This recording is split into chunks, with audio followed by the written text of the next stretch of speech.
इस वक्त live news 100 की स्क्रीन पर हांगकांग से एक खास शख्सियत मौजूद है जो फैशन की दुनिया में मॉडलिंग कर धमाल मचा रही हैं और एजुकेशन के क्षेत्र में टीचर बनकर युवाओं को एक अच्छी शिक्षा देने का काम कर रही हैं। हमारे साथ इस वक्त अर्पिता बसाक जी मौजूद हैं जो हांगकांग से हैं, जो पिछले 18 वर्षों से हांगकांग में रह रही हैं। अर्पिता बसाक जी, आपका लाइव न्यूज़ 100 के इस खास प्रोग्राम में, इस टॉक शो में बहुत बहुत स्वागत है। थैंक यू दीपक जी, आपने मुझे लाइव न्यूज़ 100 चैनल पे लाइव आने का मौका दिया। मेरा पहला सवाल आपसे यह है कि मैं ये जानना चाहूँगा, आपका जन्म भारत के छत्तीसगढ़ राज्य में हुआ, अचानक ऐसा क्या हुआ जो आप हांगकांग चले गए? हाँ, मेरी शादी 2006 में हुई और उसके बाद मेरे हस्बैंड की नौकरी के सिलसिले में मुझे हांगकांग आना पड़ा। जी ये शहर बहुत ही अद्भुत है जी। ये जितना आधुनिक है उतना ही प्राकृतिक सौंदर्य इसमें बहुत है। आप यहाँ बीचेस देख सकते हो, समुंदर तो ये आइलैंड है तो हर तरह से ये समुंदर है। और फिर आप यहाँ माउंटेन्स देख सकते हो, नेचुरल पार्क्स है। सो आप यहाँ पे आधुनिकता के साथ साथ प्राकृतिक सौंदर्य का भी आनंद उठा सकते हो।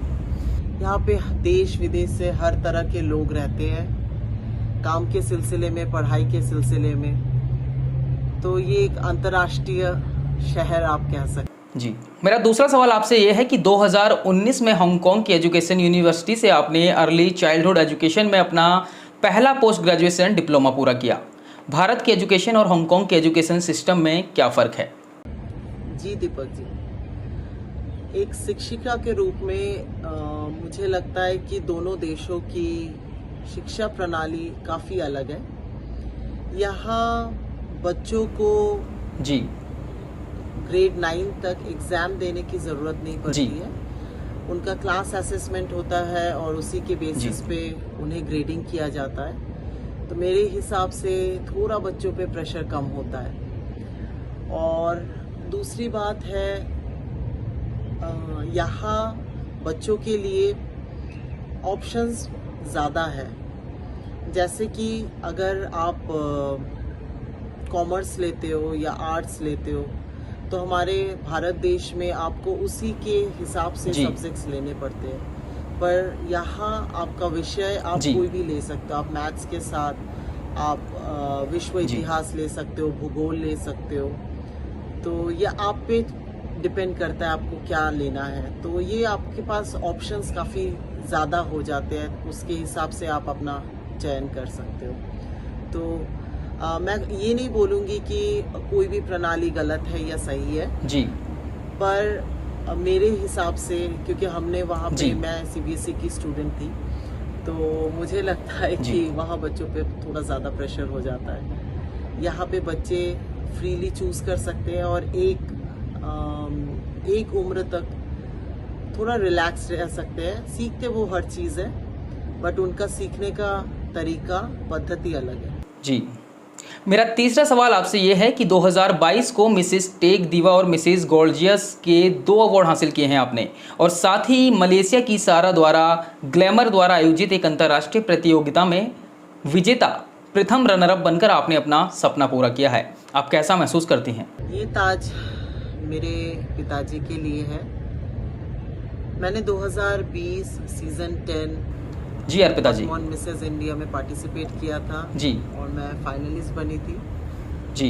हमें दुबई जाना था फिनाले के लिए और अचानक से मेरे पापा की तबीयत बहुत ज़्यादा ख़राब हो गई, एक मैसिव हार्ट अटैक की वजह से, और मुझे इंडिया जाना पड़ा जी। आप सबको पता ही है कि वो कोविड सीज़न था।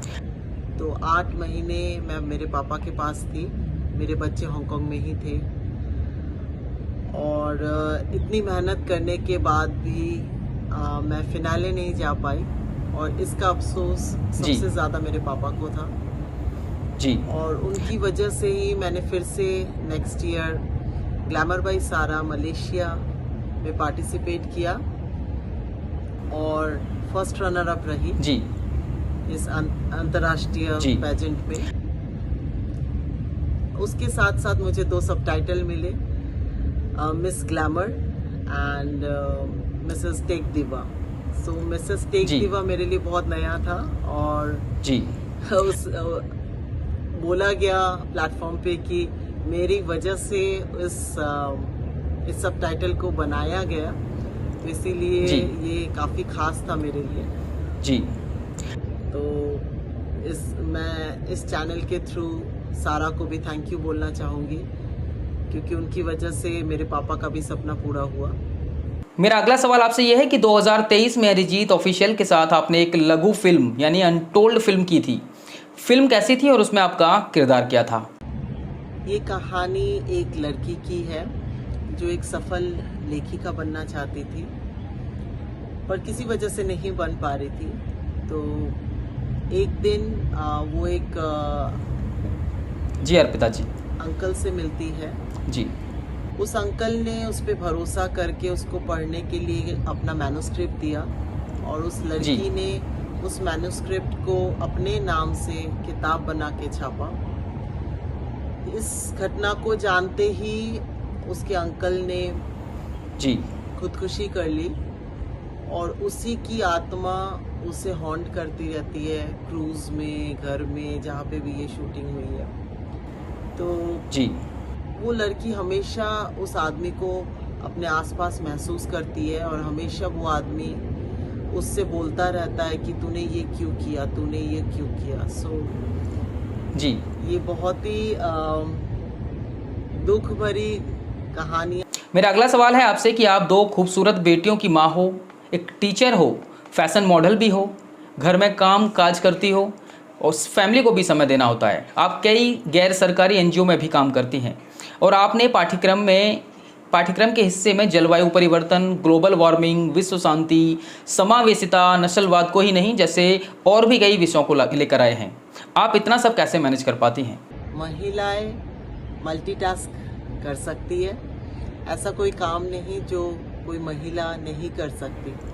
जी हम अपनी इच्छा शक्ति और सशक्त परिश्रम से कोई भी नामुमकिन काम को मुमकिन बना सकते हैं। जी और मैं तो उस देश से हूँ जहाँ माँ दुर्गा की पूजा होती है, जो 10 हाथों वाली देवी है जी जो 10 हाथों से हर काम को संभाल सकती है।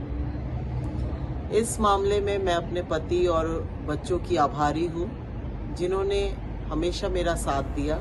जी मेरी हांगकांग की सहेलियाँ, जिन्होंने हमेशा मुझे इंस्पायर किया कि मुझे कुछ नया करना चाहिए और मैं कर सकती हूँ। मेरा अगला सवाल आपसे यह है कि हम आपके अब पिता के बारे में बात करते हैं। देश के प्रति उनकी विशिष्ट सेवा के लिए उन्हें राष्ट्रपति पुलिस पदक से भी नवाजा जा चुका है। आप क्या कहना चाहेंगी और कैसा महसूस करती हैं आप? मेरे मम्मी पापा मेरे आइडियल रहे हैं हमेशा। जी मेरे अपने जीवन कौशल मैंने अपने माँ से सीखा। जी वो एक मजबूत और स्वतंत्र महिला है, वो मेरी स्टाइल आइकॉन भी है, और आज मैं जितना भी हूँ, जहाँ पे भी हूँ, सिर्फ उनकी वजह से हूँ। जी मेरे पापा सेंट्रल इंडस्ट्रियल सिक्योरिटी फोर्स में थे। जब उन्होंने रिटायर किया वो असिस्टेंट कमांडेंट थे। जी उनकी वजह से मैंने लोगों को या लोगों के लिए निस्वार्थ भाव से जी काम करना सीखा। उनसे मुझे प्रेरणा मिली, और इसी वजह से और उनके विशिष्ट सेवा की वजह से जी उनको राष्ट्रपति पुलिस मेडल से नवाजा गया। मेरा अगला सवाल आपसे यह है कि आप अपने जीवन में बहुत सी चीज़ों में लगी हुई हैं, उन सभी चीज़ों को सफलतापूर्वक हासिल भी कर रही हैं। तो लाइव न्यूज़ 100 के दर्शक जानना चाहते हैं कि आप उन्हें अपने प्रोजेक्ट के बारे में बताएं। प्लीज़ डिटेल से बताइए एक बार अर्पिता जी। जी दीपक जी, आपने बिल्कुल सही पकड़ा। जैसे बॉलीवुड में भी बोला गया है कि जिंदगी लंबी नहीं बड़ी होनी चाहिए, तो यही एक मेरी छोटी सी कोशिश है अपने पापा की विरासत को किसी माध्यम से लोगों के बीच में रखना। तो मैं एक किताब लिख रही हूँ। मेरा आखिरी सवाल आपसे ये है कि लाइव न्यूज़ 100 के उन दर्शकों के लिए क्या कहना चाहेंगी जो इस वक्त आपको देख रहे हैं, जो लोग बाहर जाना चाहते हैं, आपकी तरह अपने को कामयाब करना चाहते हैं। कुछ महिलाएं हैं जो हांगकांग की तरफ अपना रुख करने वाली हैं, सोचती हैं कि हांगकांग जाकर हम अपना क्या कैरियर शुरू कर सकते हैं। उन सभी महिलाओं के लिए, उन गर्ल्स के लिए क्या कहना चाहेंगे अर्पिता जी?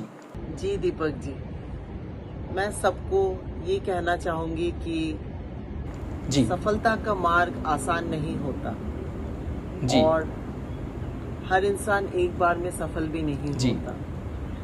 हमें नहीं पता होता उसके पीछे जी उसने कितनी चुनौतियां, कितनी कठिनाइयों का जी सामना किया। हम तो सिर्फ उसकी आगे की तस्वीर जी को अर्पिता जी। देखते हैं। तो जी आप किसी भी इंसान को जी जज ना करें, किसी भी इंसान से अपनी जी तुलना ना करें। आपकी जिंदगी की कहानी जी आप खुद लेखक। और जिंदगी के 3 मूल्य हैं: समर्पण, अनुशासन और संकल्प। ये अगर आप में है तो आपको कोई नहीं रोक सकता। धन्यवाद। तो इस वक्त हमारे साथ मौजूद थी अर्पिता बसाक जी, जो पिछले 18 सालों से हांगकांग में रह रही हैं और मॉडलिंग के क्षेत्र में अपना नाम रोशन कर रही हैं। यदि आप भी ऑनलाइन इंटरव्यू कराना चाहते हैं, लाइव न्यूज़ 100 के प्लेटफॉर्म पर आना चाहते हैं, तो नीचे दिए गए नंबर पर संपर्क करें या www.livenews100.com पर भी चेक कर सकते हैं।